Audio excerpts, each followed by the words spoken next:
Jackie Chan is a jack of many trades. He's a charismatic actor, an accomplished director, a respected martial artist, and an enthusiastic singer. But if he's the master of one thing, it'd be enduring pain.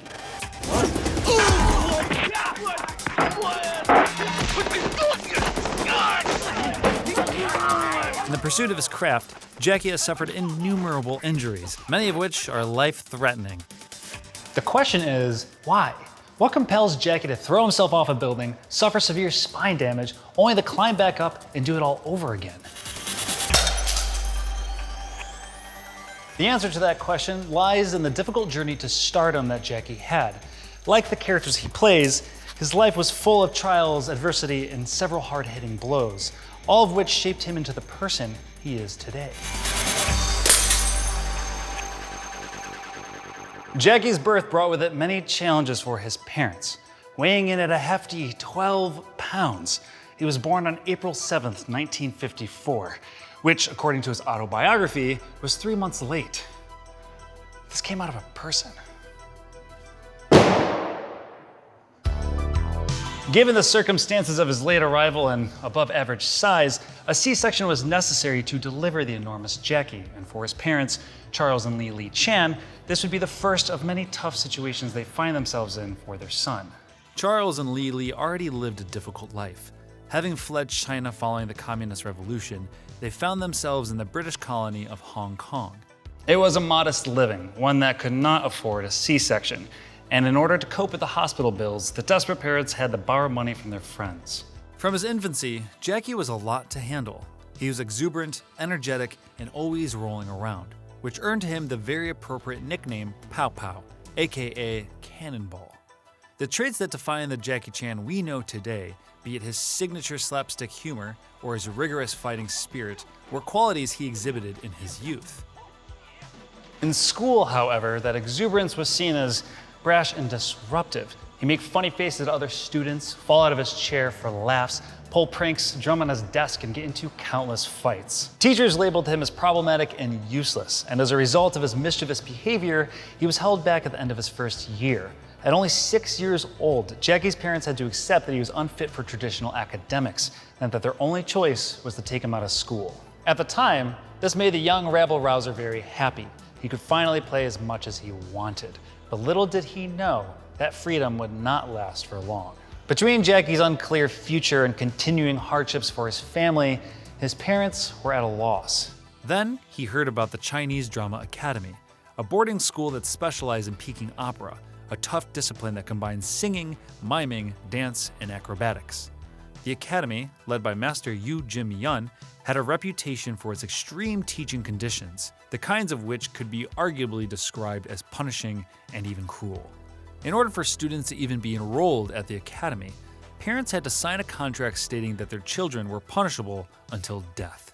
Master Yu believed, "Discipline is the soul of our art. It is said that discipline is at the root of manhood." With few options left, Charles and Lee made the difficult decision to enroll Jackie into the academy. And in that moment, Jackie Chan's childhood came to an end. For the next decade, he was the sole property of the academy's unsparing founder.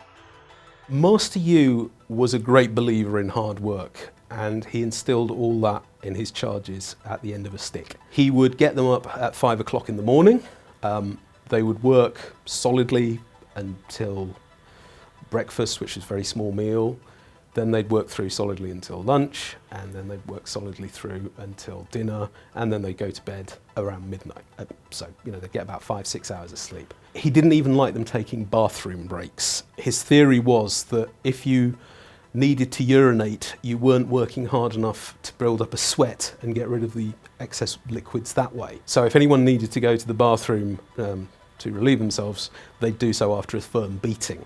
Alongside 30 other students, Jackie underwent relentless training, practicing kung fu, dancing, acrobatics, and singing for 18 hours a day, often performing in theatrical shows at night or being cast for roles in films. The students weren't taught how to read or write or any other basic life skills, only what was absolutely necessary to perform Peking Opera. If they didn't measure up to Master Yu's standards, misbehaved, or disobeyed him, they were disciplined harshly, often with a bamboo cane. It was really arduous. We hardly had enough to eat, enough clothes to keep warm. Training was extremely tiring, and Master could cane us at any time. It was in this phase of Jackie's education that he began to develop the resilience we know him for today. He would endure every fall, every fumble, every strike of the cane, climbing back to his feet each time. And as the months passed, his unique qualities started to surface. The very characteristics that deemed him a problem child, like his exuberance or theatrical charm, very quickly became his defining strengths. Master Yu taught him many things, but he also gave him an absolutely huge love of performance and expressing himself. At the China Drama Academy, to earn a little bit of extra pocket money and to help the school run, Master Yu formed a troupe of his best students. He called them the Seven Little Fortunes, but there were more than seven. And they'd put on shows for tourists and things like that, you know, cute kids leaping about. And Jackie loved it. He absolutely loved it. And I think that's one of the main things he learned from Master Yu, this love of performance. Included in the seven were other stars to be, Hong Kong cinema legends such as Sammo Hung, Yuen Bao, and of course, Jackie Chan. These three would forge a bond that would endure for decades to come, and later they took to calling themselves the Three Dragons. After a decade at the Chinese Drama Academy and at 17 years old, Jackie Chan's contract finally came to an end, and for the first time, he was completely independent. Of course, he could have gone and joined his parents, but he emerged with greater aspirations. Jackie's will and endurance had hardened, and the traits that were once seen as his faults were now his strengths. Armed with fortitude few others had, he was determined to make a name for himself in the flourishing kung fu action movie industry. He started landing small gigs as a film extra and stuntman. These were mostly uncredited roles, but some were in movies featuring megastars like Bruce Lee. His appearances may not have demanded much attention, but his tenacity kept pushing him to reach further and jump higher, and Jackie gave them his all. If you get hurt during a stunt and couldn't keep going, you got fired. In the early stages of his career, he accepted a string of minor roles and felt the woes of a few flops and failed attempts at breaking into the American market. While discouraged at first, Jackie's ambition did not waver. It became clear to him that, in order to truly shine, he had to be in full control of the films he was in. This meant writing, directing, starring, and choreographing. Oh, and of course, singing the opening and closing theme songs.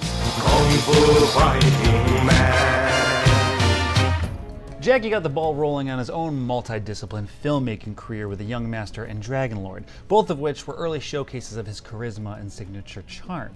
But it was his next film that would pave the way for his legacy. From the start, Jackie's focus was to play to his strengths and center the film on big stunts, martial arts, and comedy.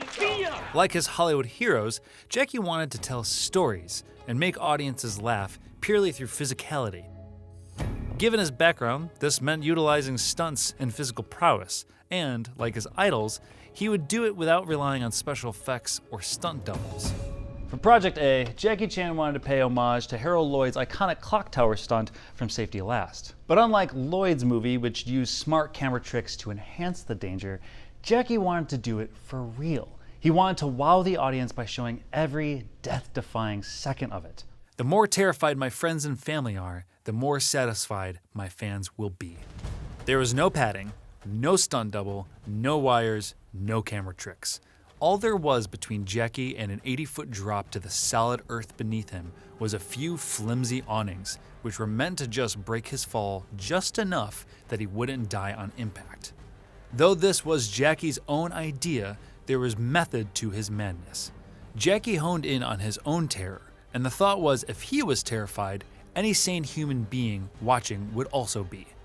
Anyone who really thinks I'm not scared out of my wits when I'm about to do one of these stunts is nuttier than I am. It took days for Jackie to muster up the courage to actually do this stunt. He'd climb up, hang onto the clock hand for dear life, freak out, and then plead to be pulled back in. Every morning for 6 days straight, Jackie would climb to the top, suspend himself over the 80-foot drop for a few minutes with several cameras rolling film, and then succumb to his fears. Friend, co-star, and fellow Drama Academy graduate Sammo Hung became tired of watching Jackie struggle to commit to the stunt. Sammo urged cutting the stunt altogether and simply moving on. And in that moment, like the strike of his master's bamboo cane, Jackie was hit with a realization. "The stunt is good. I'm the one that's bad," Jackie said. This harsh moment of self-reflection instilled in him through his academy training was the propulsion he needed to prove to himself, Sammo Hung, and everyone else that he could push beyond his fears. Newly resolute, Jackie climbed to the top of the tower once more. This time, he ordered his stunt team to leave the building. He knew that once he climbed out that window and dangled from the clock hand, there'd be no one there to pull him back from the precipice. He removed the last safety net and left himself no choice. The only way down was to let go and fall.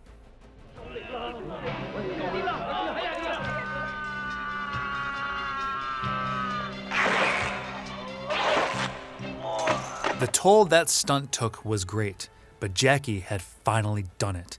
And yet, he decided it wasn't enough. He wanted more takes. He climbed up to the tower again and threw himself off once more, subjecting his already broken body to even further damage. And then he pummeled his body a third time before getting to his feet and proceeding to act the rest of the scene out, just to make sure the audience knew he had really done this stunt. Luckily, he lived to see that his pain was not for nothing. Project A was a breakout success and was awarded Best Action Design by the Hong Kong Film Awards, with Jackie earning a nomination for Best Actor. The troublemaker and class clown who was deemed problematic and useless was suddenly a superstar.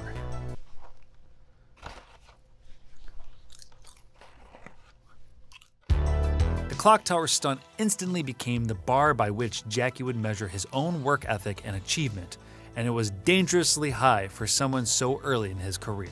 There is no one harder on Jackie Chan than Jackie Chan. He sets himself standards which for most people are impossible. I think you can only trace it back to his time in the China Drama Academy. But even his brothers who went through the same regime, even they don't drive themselves to quite the same lengths, but everything for Jackie has to be absolutely right. He has a tremendous sense of obligation. He had the sense of obligation to his parents to not to let them down. When he was adopted by Master Yu, he was told that he had an obligation to Master Yu not to let him down. And I think that was transferred onto the audience. He'd put his mind to doing this stunt in Project A. It was different. It was something that no one else was doing. He had to do it. You know, his audience had already seen him fight. They'd already seen him do acrobatics. They've not seen him do this. He owed it to them. And this has actually driven him ever since.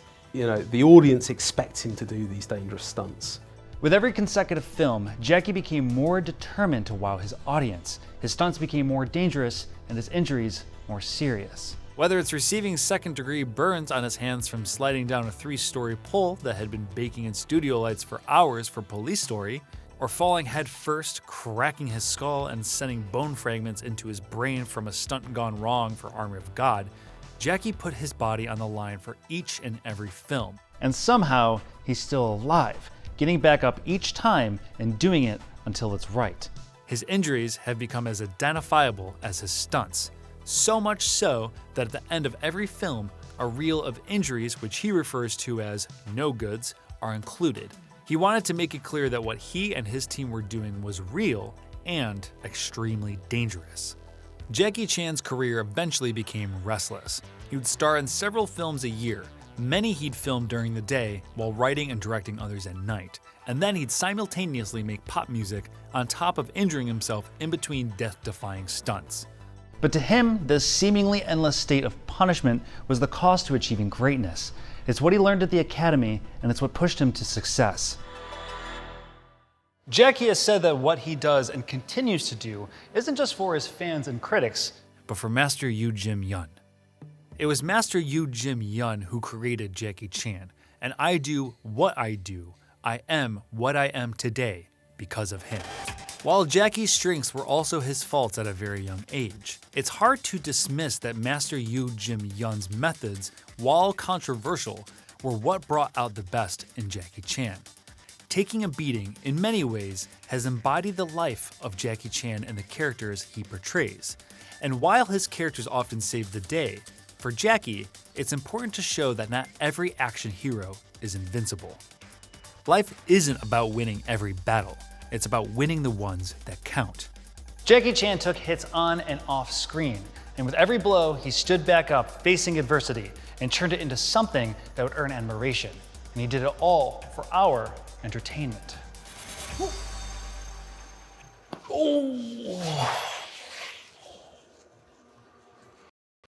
Thank you so much for watching this week's episode of True Fiction. There is no greater honor than to be smashed over the head with a sugar glass bottle by none other than the GameSpot intern, Evan Langer. Thank you. Next week's episode is about how samurai inspired Star Wars. So please come back here next Sunday to GameSpot Universe.